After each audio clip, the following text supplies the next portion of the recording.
All right, so now here on the other side, we're looking at the more contemporary line, sort of a modern classics, if you will. Yeah. Tell me a little bit about this. So these are, as you just said, our line of contemporary guitars. This in particular is these are Les Paul and SG Modern. The concept here was to take on something we've done in the past, call it the modern, because it's a modern interpretation of a classic. Got it. And provide a guitar that has some special features that a lot of fans, and especially some of the younger guys I've been talking to, have really embraced. Sure. In fact, I tell you, like, I got so many examples of people that actually did it on their own. Wow. You know, that they had a Les Paul. So did their own modifications. They applied their modifications, they shaved the neck. So yeah, so this is the modern. It's got weight relief. It's got the burst buckers with the Alnico 5s. It's got the locking tuners. Yeah. That's it. It's got a the contour shaved, here. contoured neck profile, so that when it joins the body, it's thin enough that you have full access to the high frets. Yep. We also introduce a push-pull system. We got rid of the dip switches that were used in the past. Yep. To keep it simple. Right. And just introduced the push-pull system that allows you to switch between the humbucker sound and the P90 sound. And the P90 sound. Okay, cool. And then we've got, you know, a phase and a bypass. Interesting. Just keeping it simple. Yeah. So this guitar features also an Ebony board. Okay. And I'm very excited about it. You know, I've been really using it and testing it, and I gave it to a lot of artists and fans to test. And you know, I think this is gonna. So you said this was also weight relieved, right? Yeah. And the process of that, is there a particular process to weight relieve? Yeah. So in order to maintain the tone. So exactly. So we've gone through several iterations of testing to preserve the tone of that is such a signature sound of a Les Paul. And so yes, there is a method to the madness of chambering this guitar that is implemented across the line. Yeah, that's very cool. And I noticed you did more of like a rounded 60s profile on it. It's like a slim taper neck, but it's uneven in a way that it's meant to be really work well with your hand.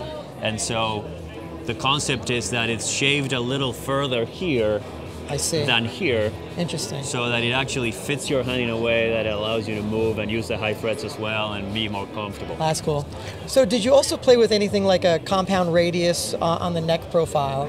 Yes. That's fingerboard, I should say. Yeah, so that's what I was mentioning. So it's an asymmetrical profile, goes from 10 to 16, which again is the concept of really matching the form of how you would grab the neck when you're playing. That's great. Love it. I love just the way it's all contoured. It really looks like a real rocker of a guitar. Love it. That's great. Yeah. So and I like actually that color too, along with it contrasted with the brown with the mahogany back is really cool. And that was, you know, we wanted to keep the color scheme simple, and so we did these three metallic finishes that, you know, they're what everybody loves. Very cool touches. Yeah. So here we are at the SG Modern, and as I noticed, it looks like you've added a few more frets. That's right. You got that right. So same concept here as with the Les Paul, with the contoured neck, asymmetrical, full access to the high frets. Here we have a push-pull system just with the volume to switch between the humbuckers and a P90 sound. And other than that, it's the same as the Les Paul Modern. Yeah. And no weight relief on this because it's too slim it's just anyway. Light enough anyway that's and so yeah, this has been. Now these are also Alnico 5s as well. That's right. They are, okay. Yeah, so burst buckers with Alnico 5s. That's awesome. And of course, I see you played more with actually a flame top. Yes, as well. You can see these two. Yep. We did a flame top, but actually it's the maple cap. Maple cap, got it. Yeah. So it's actually maple on the top. Oh, that's cool. To bring that flame out. Yeah, it's just a really nice design there. Wow.